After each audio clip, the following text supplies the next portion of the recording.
오늘 날씨가 20년 만에 추위라고 굉장히 추운 날씨 가운데서도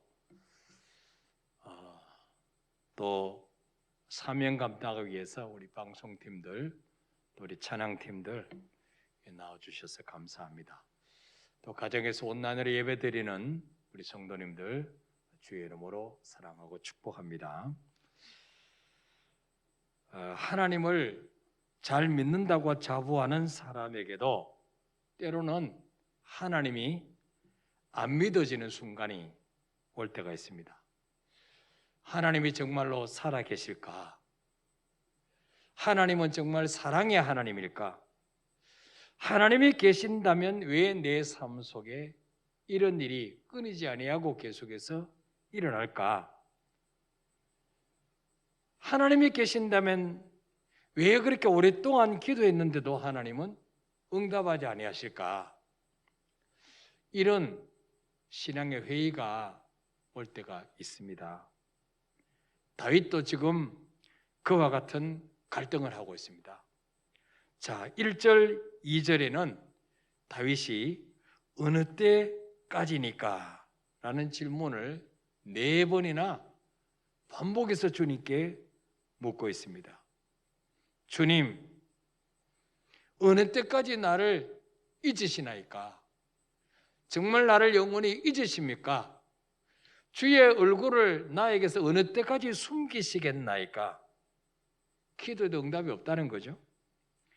2절에도 내 영혼이 번민하고 종일토록 마음에 근심하기를 어느 때까지 하오며, 지금 내 영혼이 너무너무 번민하고 근심이 끊이지 않는데 주님 왜 나를 돌아보지 않습니까? 또 내 원수가 나를 치며 자랑하는데 네 하나님 어디냐고 조롱하는데 언제까지 주님은 침묵하고 계십니까? 이렇게 다윗은 지금 오랜 기간 동안 이 사울 왕에게 쫓겨다니면서 이 고난의 기간이 너무 길기 때문에 이렇게 회의가 왔어요. 영적인 이런 낙심이 몰려왔죠. 여러분 중에도 아마 다윗과 같은 그런 동일한 심정을 가지고 있는 분도 있을 거예요. 저도 개척해서 초창기에 몇 년 동안 열심히 기도하고 전도했는데 부응되지 않고, 또 한 번 왔던 분들이 그 다음 주 안 나오고, 이럴 때 참 얼마나 마음이 무너졌는지 몰라요. 그래서 월요일만 되면 제가 청년기도원에 가서 기도로 들어가서 많이 울었어요. 하나님, 언제까지 이렇게 부응이 안 됩니까? 그럼 말라고 나보고 개척하라 그랬습니까? 개척하라 그랬으면 좀 일꾼을 보내주셔야지. 참 이런 고난의 기간이 오랜 기간 동안 있었어요. 이제 감사하게도 9년째 되던 해 하나님이 또 땅을 사게 만드시고, 그때부터 이제 눈에 보이는 하나님의 역사하심이 나타났지만 그 전까지는 너무 힘든 기간을 보냈어요. 아마 지금 북한에 있는 성도들은 동일한 심정일 것입니다. 하나님, 저 김정은이가 하나님의 자리에 앉아서 우리를 핍박하고 예배 드린다고 잡아가두고 수용소에 놓고 하는데 주님, 언제까지 이렇게 핍박당해야 됩니까? 언제까지 종교의 자유를 잃고 이렇게 살아야 됩니까? 아마 북한의 우리 성도들은 이런 기도를 많이 할 거예요. 자, 여러분은 이런 절망의 순간이 오면 어떻게 하겠습니까? 이 다윗은 정말 이 기약이 없는 고난, 정말 시원하게 하나님이 야, 조금만 참아, 내가 이래서 지금 너에게 이런 고난 허락하는 거야, 1년만 기다리면 끝나, 그런 말씀 해주면 얼마나 이겨내기 쉽겠어요. 근데 하나님은 왜 내가 이 고난을 당해야 되는지 이유도 가르쳐 주지 않아요. 언제 이 고난이 끝날지 기간도 가르쳐 주지 않아요. 그러니까 너무 답답하죠. 자, 다윗은 이 고난 가운데 두 가지를 두려워합니다. 첫째는 뭡니까? 3절에 시편 13편 3절 시작. 여호와 내 하나님이여 나를 생각하사 응답하시고 나의 눈을 밝히소서. 내가 두렵건대 내가 사망의 잠을 잘까 하며. 자, 이 낙심 가운데 이 긴 고난의 여정 가운데 다윗이 두려워하는 게 뭐냐? 두렵건대 내가 사망의 잠을 잘까 두렵습니다. 사망의 잠, 영적인 침체에 빠졌어. 하나님과 관계가 끊어질까 두렵습니다. 하나님을 잊어버리고 하나님을 의심하고 부인하다가 죽게 된다면 내가 어떻게 하나님 앞에 설 수 있겠습니까? 이것이 너무 두렵다는 거예요. 내가 사망의 잠을 잘까 두렵습니다. 두 번째로는 4절에 뭘 두려워하느냐? 4절 읽어볼까요? 시작. 두렵건대 나의 원수가 이르기를 내가 그를 이겼다 할까 하오며 내가 흔들릴 때에 나의 대적들이 기뻐할까 하나이다.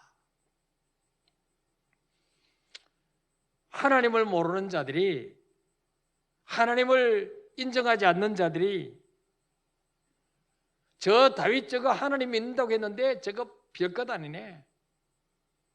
내가 다윗 이겼어. 내가 하나님 이겼어.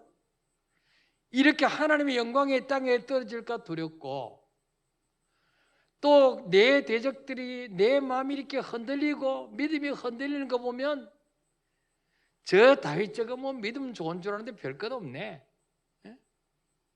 그래서 이 대적들이 기뻐할까 봐 두렵습니다. 제발 하나님 속히 좀 응답해 주십시오. 이런 기도를 하고 있습니다. 여러분 지금 하나님이 정말 계시는가? 왜 하나님은 나를 잊으셨는가? 어느 때까지 얼굴을 숨기시겠습니까? 이렇게 말하면은 뭐 원수들이 나를 이겼다 한들 나의 대적들이 기뻐한들 하나님 영광이 땅에 떨어지든 말든 무슨 상관이 있겠어요? 하나님은 나를 버린 것처럼 느껴지는데 근데 그래도 다윗은 뭡니까? 혹시 나 때문에 내 믿음이 흔들리는 걸 보고 나의 대적들이 기뻐하면 안 되지 않습니까? 나는 약하지만은 내가 섬기는 하나님이 무시당하고 다윗이 믿는 하나님이 별 것 없네. 그러면 하나님 영광이 뭐가 되겠습니까? 참 이 기도를 볼 때 이 다윗이 정말 흔들리지만은 그러나 진짜 믿음이 있었다 하는 것을 우리가 보게 되죠. 예. 자, 그런데 이 절망 가운데서도 다윗은 기도권을 놓치지 않고 계속 기도하는 가운데 결국은 5절 6절에 가서 뭐라고 고백하느냐? 읽어봅시다. 5절 6절 시작. 나는 오직 주의 사랑을 의지하여 싸우니 나의 마음은 주의 구원을 기뻐하리다. 내가 여호와를 찬송하리니 이는 주께서 내게 은덕을 베푸심이로다. 아멘. 자, 5절에 보니까 이 현대 성경이 이렇게 번역하고 있어요. 주께서 이 몸을 한결같이 아껴주실 것을 분명히 믿습니다. 주께서 이 몸 건져주실 것이기에 한없이 기뻐합니다.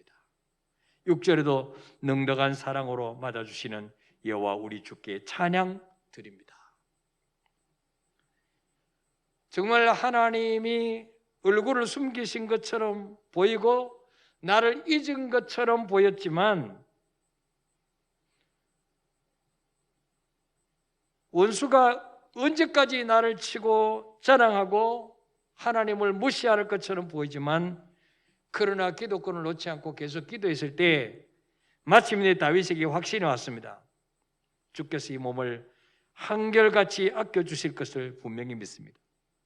지금까지도 나를 도우시고 사망에서 건져주시는 하나님, 반드시 이번에도 주님 나를 건져주실 것을 믿습니다. 그리되면 나는 기뻐합니다. 넉넉한 사랑으로 맞아주시는 주님이 여전히 나와 함께 하신 걸 내가 믿기 때문에 찬양합니다. 이렇게 고백했습니다. 어느 때까지니까 절망 속에서 두려워하던 다윗이 그러나 기도의 끈을 놓치지 않고 계속 기도하는 가운데 마침내 하나님의 사랑을 의지하며 확실히 건져주실 것을 믿고 하나님을 찬양합니다. 여러분, 때로는 우리의 삶 속에 정말 이런 오랜 동안 고난을 겪다 보면 이런 신앙의 회의가 올 수가 있습니다. 이 과정을 이겨내지 못하고 하나님을 떠나는 사람도 많이 있습니다. 어떤 분이 그래요. 전도로 다녔더니 옛날에 교회 권사님인데 자기 아들이 교통사고 나서 죽고 난 후부터 교회를 안 나간다. 하나님 계시면 이럴 수 있느냐? 어떻게 하나님 계시면 내 외아들을 교통사고 나서 죽게 할 수 있느냐? 우리 주변에는 이해할 수 없는 내 삶 속에 일어나는 사건과 고난 때문에 하나님을 떠난 사람들이 참 많이 있습니다. 여러분, 모든 사람이 다 믿을 만큼 여건이 좋을 때 하나님을 믿는 거, 그건 누구나 할 수 있습니다. 그러나 도무지 환경을 바라보거나 내 삶을 바라볼 때 하나님이 살아계심을, 사랑의 하나님을 믿을 수 없는 순간에도 지금까지 나와 함께 하셨던 그 하나님, 그 사랑을 기억하고 오히려 하나님을 찬송하는 그 믿음이 정말 하나님 보실 때 귀한 믿음인 것입니다. 많은 성도들이 예수님을 믿는다고 하면서도 실상은 예수님이 이루어놓으신 구원을 믿고 예수님의 능력을 믿고 예수님이 주시는 복을 믿습니다. 이런 믿음은 어려운 일이 연속되거나 기도 응답이 지연되거나 이해 안 되는 일들이 계속되면 실망하고 무너지게 됩니다. 여러분, 성경에도 이해 안 되는 일이 많이 나오고 있습니다. 베드로는 성령 충만 받은 이후에 한 번 설교할 때 3,000명, 5,000명이 회개하고 주님 돌아옵니다. 형제들 우리가 어찌할꼬? 그런데 여러분, 스데반 집사님 보세요. 똑같이 성령 충만 받았어요. 근데 스데반은 설교할 때 똑같이 성령께서 강력하게 역사하셨습니다. 말씀을 듣는 자들이 형제들아 우리가 어찌할꼬? 이런 마음에 울림이 있었지만 그러나 그들은 회개하지 않고 스데반에서 이를 갈았습니다. 그리고 돌로 스데반을 쳐 죽였습니다. 여러분, 그러면 베드로가 믿는 하나님은 좋으신 하나님이고 스데반이 믿는 하나님은 나쁜 하나님이에요? 아니, 집 산데 얼마나 성령 충만했습니까? 그 스데반을 살려두시면 더 많은 영혼을 구원할 것이고 하나님의 나라가 더 확장될 텐데 왜 스데반은 순교당하게 하셨을까? 하나님이 그 스데반을 그 순교 현장에서 살려낼 수 없었을까? 건질 능력이 없었을까? 이런 의문들이 생길 수가 있습니다. 그러나 여러분, 스데반을 향하시는 하나님의 계획과 베드로를 향하시는 하나님의 계획이 다를 뿐이지 여전히 스데반의 하나님도 좋으신 하나님이에요. 믿습니까, 여러분? 안 믿어지죠? 자, 다니엘의 세 친구가 느부갓네살 왕 때 금신상 세워놓고 절하라 그랬어요. 아니면 풀무불 속에 던져놓는다 그랬어요. 다니엘 3장 17절 18절에 그의 세 친구들이 뭐라고 고백합니까? 시작. 왕이여, 우리가 섬기는 하나님이 계시다면 우리를 맹렬히 타는 풀무불 가운데서 능히 건져내시겠고 왕의 손에서도 건져내시리이다. 그렇게 하지 아니하실지라도 왕이여, 우리가 왕의 신들을 섬기도 아니하고 왕이 세우신 금신사에게 절하지도 아니할 줄을 아옵소서. 아멘. 이 다니엘과 세 친구는요, 하나님의 능력을 믿었습니다. 하나님이 반드시 우리가 믿음 지킬 때에 우리를 느부갓네살 왕이 풀물 속에 던져 넣을지라도 건져내실 줄을 믿었습니다. 왕의 손에서도 건져내실 것을 확신했습니다. 그러나 18절에 더 중요한 것은 그렇게 하지 아니하실지라도 왕이요. 우리가 믿는 하나님은 좋으신 하나님이기 때문에 믿음 지키는 자를 실망시키지 아니하시고 반드시 건져내셔서 하나님의 살아계심을 바벨론 전에게 나타내실 줄 믿습니다. 그러나 행여나 우리가 믿음 지키다가 불 속에 타서 죽는 것이 하나님의 뜻이라면 그럴지라도 우리는 금신사에게 절할 수 없습니다. 그렇게 하지 아니하실지라도 이 믿음이 진짜 믿음이죠. 이것이 바로 주인을 바꾼 사람의 모습입니다. 어떻게 다니엘의 세 친구는 이런 믿음을 가질 수 있었을까요? 자, 다윗은 처음에는 어느 때까지 나를 잊으셨나이까? 어느 때까지 얼굴을 나에게 숨기시겠나이까? 계속 하나님 앞에 어느 때까지 하나님 이대로 나를 버려두십니까?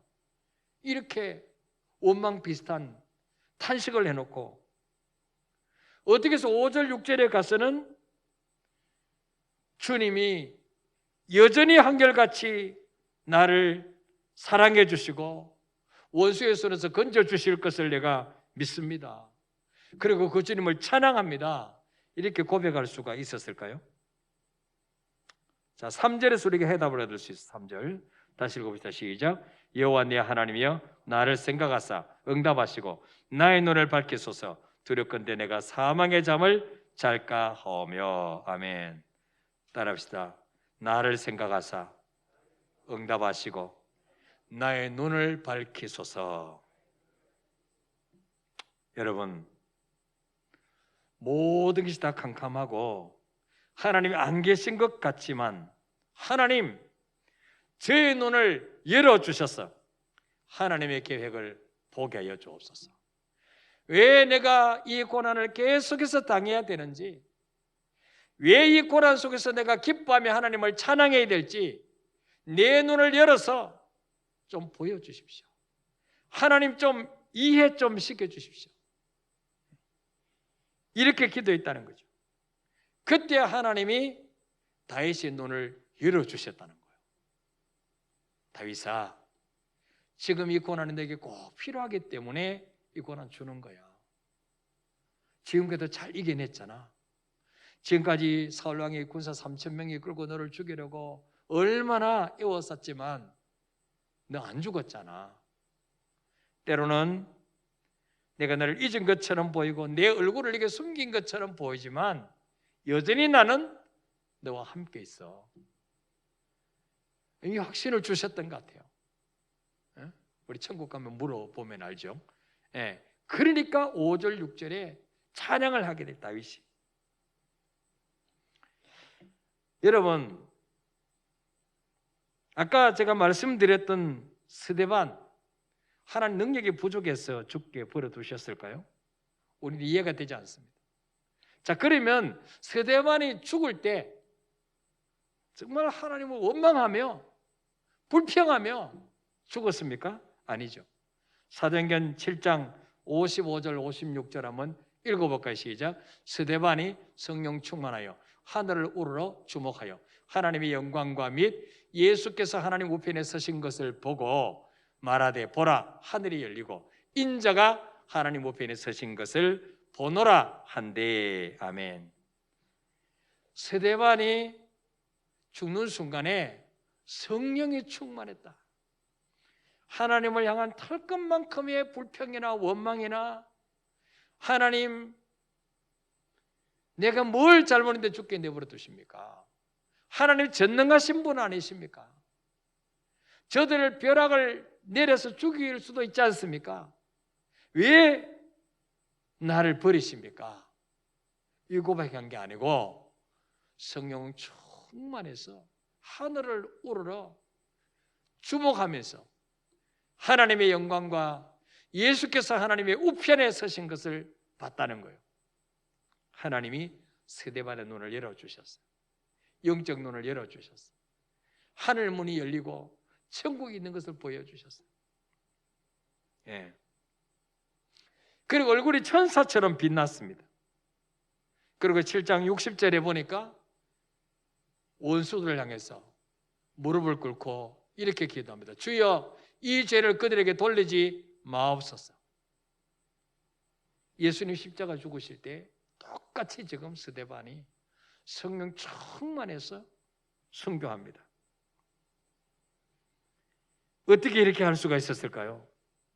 하나님은 스데반의 영적인 눈을 열어주셨습니다. 그 고난 가운데서도 영적 눈을 열어주셨기 때문에 이 스데반의 죽음이 우리 생각에는 헛된 것처럼 보이고 하나님 손해인 것처럼 보이지만 그렇지 않습니다. 지나고 보면 스데반의 죽음을 통해서 스데반보다 더 큰 일을 할 수 있는 사울이 깨집니다. 사울이 스데반의 죽음의 현장에 있었습니다.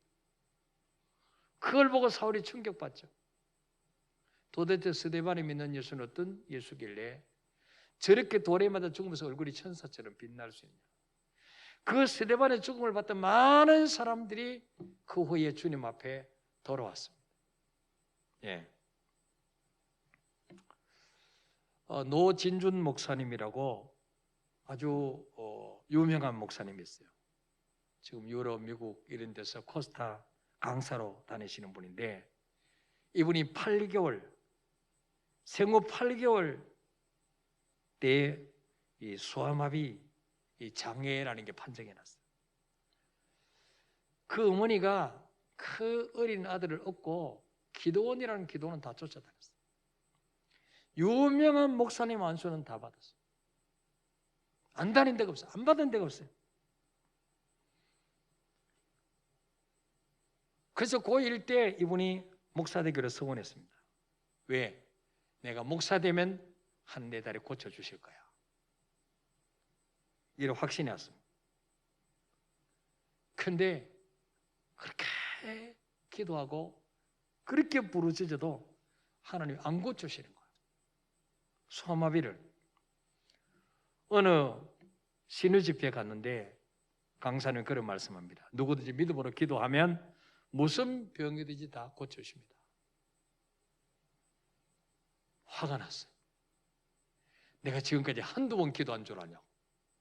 그래가지고 끝나고 강사님 찾아갔어요. 강사님, 질문 있습니다. 뭡니까? 어떤 병도 믿음으로 기도하면 다 고쳐주신다고요? 근데 사도 바울은 왜 안 고쳐주셨습니까? 하나님이? 사도 바울 육체에 사단의 가시가 있었는데 그 가시 제거해달라고 3번이나 기도했는데 안 고쳐주잖아요. 따졌어요. 자, 우리 고린도서 12장 7절부터 읽어볼까요? 시작. 여러 계시를 받은 것이 지극히 크므로 너무 자만하지 않게 하시려고 내 육체에 가시고 사단의 사자를 주셨으니 이는 나를 쳐서 너무 자만하지 않게 하려 하심이라. 이것이 내게서 떠나가게 하기를 위하여 내가 3번 주께 간구하였더니 나에게 이르시기를 내 은혜가 네게 족하도다. 이는 내 능력이 약한 데서 온전해짐이라 하신지라. 그러므로 도리어 크게 기뻐함으로 나의 여러 약한 것들에 대하여 자랑하리니 이는 그리스도의 능력이 내게 머물게 하려 함이라. 아멘. 자, 바울이 그 괴롭히는 이 육체가시, 다른 사람은 막 안수하면 넘어지고 치료가 안 돼. 자기 병은 안 고쳐. 복음 전하다 갑자기 막 발작하면 막 간질이 일어나고. 얼마나 창피하게. 이게 하나님 살아계심을 증거하는 사도가 이게 뭐냐? 그래서 하나님 앞에 3번이나 기도했는데 하나님 응답은 무엇입니까? 네가 받은 계시가 너무 크기 때문에 네가 자만하지 않도록 하기 위해서 내가 육체의 가시를 주었다. 그 약함이 너를 더 강하게 할 것이다. 그 응답을 받았어요. 그 뒤로부터는 바울은 가시를 제거해달라고 기도했을까 안 했을까요? 안 했어요. 왜 그렇습니까? 그 가시가 축복이요 감사거림을 알았기 때문에. 더 좋은 것을 얻었는데 왜 덜 좋은 것을 구하겠습니까? 그렇죠? 더 좋은, 그게 더 좋은 건데, 하나님 볼 때. 바울이 볼 때는 그게 자기를 괴롭히는 가시였는데, 하나님 응답을 받고 보니까 이것이 나를 하나님 떠나지 않도록, 교만하지 않도록, 늘 주님 바라보도록, 더 큰 일을 할 수 있도록 이것이 하나님 나에게 주신 선물이구나, 이걸 깨닫다. 이 이야기를 노진준 목사님이 듣고, 아하, 그렇구나, 내 장애를 고쳐주시는 것만 좋은 게 아니라 나에게는 이 소아마비가 나라에금 오히려 하나님이라는 데 더 유익되기 때문에 하나님은 이 고난을 허락하셨구나. 그 뒤부터 이분은 감사하면서 조금 더 위축되지 않고 열심히 목회해서 지금 세계적인 강사가 됐어요. 네. 지금도 강단에 올라갈 때 절뚝거리며 올라가지만, 그러나 그것이 자기에게 유익된다는 거예요. 여러분, 아직까지도 하나님이 이해되지 않는 분이 있습니까? 하나님이 원망되는 분이 있습니까? 왜 하나님 우리 가정에 그 고난 주십니까? 그렇게 기도했는데 왜 안 들으십니까? 그것이 나에게 영적으로 유익하기 때문에, 그것이 나에게 꼭 필요하기 때문에 그 고난 주시는 것입니다. 이 땅의 삶이 끝이면 그 고난 안 주실 거예요. 해결해 주실 거예요. 영원한 삶이 있기 때문에, 영혼의 관점에 볼 때 그것이 내게 유익이기 때문에 그 고난 주시는 거예요. 내 기도를 응답 안 하시는 거예요. 그렇다고 나를 사랑하지 않느냐? 여전히 나를 사랑하십니다. 여전히 그분은 살아계십니다. 여전히 나와 함께 하십니다. 그래서 여러분, 오늘 여러분에게 오랜 고난, 그게 가난이든지 자녀의 문제든지 뭐 여러 남편의 문제든지 어떤 문제든 간에 정말 다윗처럼 여호와 내 하나님의 나를 생각하셔서 응답하시고 나의 눈을 밝히소서, 이 기도하시는 가운데 어느 날 무릎을 치면서 고난 당시 내게 유익이라, 이로써 내가 주의 율례를 배우게 되었나이다. 이것이 내게 필요하기 때문에, 유익이 되기 때문에 나로 하여금 겸손하게 늘 주님 바라보게 만드시려고 우리 가정에 이 문제 주셨구나, 해답을 얻으시고 감사하며 살아가는 저 여러분 되시기를 축복합니다. 자, 우리 찬양하고 기도하겠습니다. 주 나의 모습 보내 상한 나의 마음